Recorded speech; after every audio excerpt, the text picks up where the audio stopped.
আসসালামু আলাইকুম। চীনের সিচুয়ান ইউনিভার্সিটি থেকে একটা তথ্যমূলক ভিডিও আপনাদের সাথে শেয়ার করি। লালন শাহ বলে গেছেন, সময় গেলে সাধন হবে না। ঠিক আছে? কিন্তু এই কথাটা, লালন শাহ এই কথাটা আমার মতো ব্যক্তিকে আমার মনে হয় লালন শাহ আমাদের জন্য লিখেছে, আমার জন্য। এবং আমার মতো অনেক লোক আছে এই ধরনের। ধরেন আমার কোনো একটা কাজ আছে, আমার কোনো টেনশন নাই। আমার হাতে যদি 7 দিন সময় থাকে, আগের 5 দিন, প্রথম 5 দিন আমার কোনো টেনশন নাই। ষষ্ঠ এবং সপ্তম দিনে আমার মনে হয় আমার মাথায় বোম পড়তেছে। হ্যাঁ, এই কাজটা আমার করতেই হবে। আমার তো হাতে আর 1 দিন আছে, আমার তো হাতে 2 দিন আছে, আর তো এতটুকু সময় আছে। আর আমরা করেও ফেলি কোনো না কোনোভাবে এই কাজটা। করে ডান, টাইমের আগেই শেষ। কিন্তু কথা হলো, এমন কিছু কাজ আছে যেটা সময় থাকতেও তার আগেই করতে হয়। তাছাড়া অনেক বড় একটা লস হতে পারে।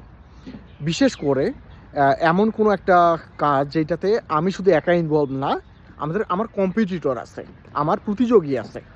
ধরেন যে কোনো একটা ধরেন যে লর্ড হচ্ছে বা কোনো একটা সরকারি বিড হচ্ছে, যেখানে ধরেন যে কোনো একটা সরকারি, ধরেন যে কোনো একটা কনস্ট্রাকশনের কাজ, সাপোজ আমি এক্সাম্পল দিই, কোনো একটা কনস্ট্রাকশনের কাজ, এখানে 5-6টা কোম্পানি আসছে যে ঠিক আছে আমার রিলিজে নেন, আমি কাজটা করব। ঠিক আছে, আমার কথা হলো টেন্ডার ফেলার যদি সময় থাকে 7 দিন, হ্যাঁ, আমি যদি লাস্ট দিনে ফেলাই, দেখা যায় যে প্রথমে 3-4 দিন আগে একজনে ফেলাই দিছে, তারটা হয়ে গেছে অলরেডি, তারা সিলেক্ট করে রাখছে মনে মনে। আমি লাস্টে দিলাম ঠিক আছে, ও প্রথমে একজনের দেখে রাখছে, ওইটাই ঠিক আছে, এটা বাদ দেন, হিসাব নেই। তো এই ধরনের কেন এই কথাগুলো এতগুলো পেঁচাইলাম, তথ্যটা কি? আমাকে অনেকেই নক করেন, ঠিক আমার মতো বান্দা যারা শেষ মুহূর্তের অপেক্ষা করে।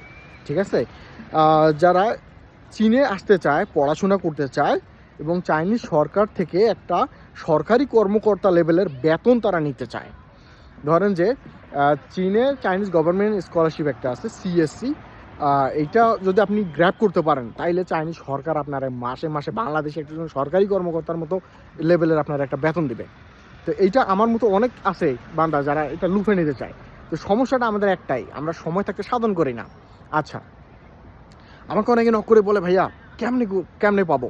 আপনি কেমনে পাইলেন? হ্যাঁ, আপনি কিভাবে ডকুমেন্টস রেডি করছেন? আপনি কিভাবে অ্যাপ্লাই করছেন? মানে A to Z, মানে এইটা সেইটা নানানবিধ প্রশ্ন। আর সেই প্রশ্নটা কিন্তু এখন করতেছে না, এই প্রশ্নগুলো আমাকে কখন করে? জুন জুলাইয়ের দিকে গিয়ে। মানে কি, সেপ্টেম্বর ইনটেকে আপনি আসবেন, জুন জুলাইতে আপনি হচ্ছে আমাকে নক করে যে জানতে চাচ্ছেন যে অ্যাপ্লাই কীভাবে করব, ডকুমেন্টস কীভাবে করব, এই সেই। তখন তো সময় নাই, তখন তো স্কলারশিপের সময় চলে গেছে। চাইনিজ গভর্নমেন্ট স্কলারশিপ সিএসসির জন্য অ্যাপ্লাই শুরু হয় ডিসেম্বর থেকে মার্চ 30 পর্যন্ত, 30শে মার্চ পর্যন্ত অ্যাপ্লাইটা চলে। আর মেইনলি দেখা যায়, ওই যে বললাম না, যে যেমন আমাদের হচ্ছে কোনো একটা কনস্ট্রাকশনের জন্য যখন বিড ডাক হয়, তখন অনেকগুলো কোম্পানি ওইখানে কিন্তু টেন্ডার ফেলে দেয়। তো এইখানেও শুধু আমি একাই না, আমার ডেট আছে মার্চ পর্যন্ত, বাট আমি যখন অ্যাপ্লাই করব, প্রত্যেকটা ইউনিভার্সিটিতে প্রফেসরের আন্ডার একটা কোটা থাকে, যে একটা প্রফেসর কতজন স্টুডেন্টকে নিতে পারবে। কথা হইলো, প্রত্যেকটা প্রফেসর অলরেডি স্টুডেন্টদেরকে অ্যাকসেপ্টেন্স লেটার দিয়ে যায়, ঠিক আছে বাবা তুমি আসো আমার আন্ডারে রিসার্চ করো। কিন্তু আমি যদি লাস্ট মুহূর্তে যাই, অলরেডি সেই প্রফেসর আরেকজনে নিয়ে নিচ্ছে, আমার এখানে নিবে সে, তার অলরেডি একজন আছে। তো তখন কি হয়, আমার যোগ্যতা থাকা সত্ত্বেও আমি ওই স্কলারশিপটা আর পাবো না, কারণ ওইটা অলরেডি আরেকজন নিয়ে নিছে। তো সময় থাকতে সাধন করতে হবে। ঠিক আছে, তো এখন অনেকেই বলে যে ভাইয়া সিএসসির জন্য পার্টিকুলার কি মানে টার্মস আছে, কিভাবে পাইতে পারি সিএসসিটা? তো এটা হচ্ছে চাইনিজ গভর্নমেন্টের টপ লেভেলের একটা হচ্ছে স্কলারশিপ। এটা পাওয়ার জন্য যেটা করতে হবে সেটা হলো আপনার ডকুমেন্টস ঠিকভাবে রেডি করতে হবে এবং সঠিক ওয়েতে আপনাকে অ্যাপ্রোচ করতে হবে, এবং এটার যে অ্যাপ্লিকেশনটা আছে এটা সঠিকভাবে ফেলতে হবে। ঠিক আছে, অনেকেই বলে এজেন্ট, আসলে এজেন্টের ক্ষেত্রে আমি বলবো, আপনি যদি মাস্টার্স পিএইচডি পোস্টডকের স্টুডেন্ট হন, তাহলে এজেন্ট আপনারা সিএসসি দিতে পারবে না। স্কলারশিপ এজেন্টরা নিয়ে দেয়, ঠিক আছে, ইউনিভার্সিটির একটা বড় সংখ্যক সিট ইউনিভার্সিটি এজেন্টের সাথে কোলাবোরেশন থাকে, বাট টপ র্যাঙ্কের ইউনিভার্সিটিতে, এটা মাথায় রাখবেন, টপ র্যাঙ্কের যে ইউনিভার্সিটিগুলো আছে সেগুলাতে স্পেশালি সিএসসির জন্য ওরা চায় যে স্টুডেন্ট নিজে অ্যাপ্লাই করে এই সিএসসিটা গ্র্যাব করুক, এই স্কলারশিপটা নিক। কারণ যে ছাত্র নিজের ভিতরে এই অ্যাবিলিটিটা নাই যে সে একটা স্কলারশিপ নিজে থেকে হোল্ড করবে বা নিজে থেকে এই স্কলারশিপটা আর্ন করবে, সে আবার কিসের ছাত্র? ঠিক আছে, তো এই বিষয়টা এইখানে এসে এই গভর্নমেন্ট স্কলারশিপের ক্ষেত্রে এই বিষয়টা এইভাবে দাঁড়ায়।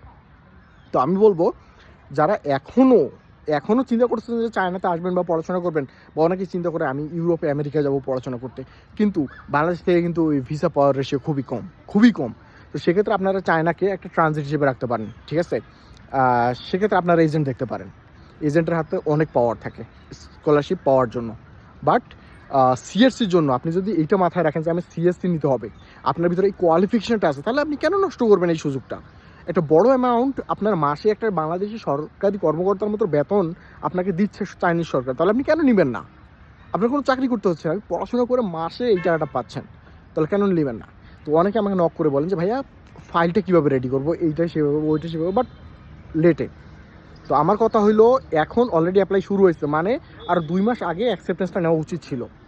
যারা এখনও নেন নাই তারা অতি দ্রুত ফাইল রেডি করেন, ডকুমেন্টস রেডি করেন, করে প্রফেসরকে, ওই ইউনিভার্সিটির প্রফেসরকে নক করে একটা অ্যাকসেপ্টেন্স লেটার নিয়ে নেন, তারপরে অ্যাপ্লাইটা করে ফেলেন অ্যাজ সুন অ্যাজ পসিবল। কারণ সময় আছে, কিন্তু আপনার কম্পিটিটররা বসে নাই, ওরা স্কলারশিপ অলরেডি অনেকে অ্যাপ্লাই করে দিছে, অনেকে করতেছে, অনেকে অলরেডি মানে ওদের এক প্রকার মনে করেন যে প্রথম পর্যায়ে ওদের ডকুমেন্ট সাবমিটেড হয়ে গেছে।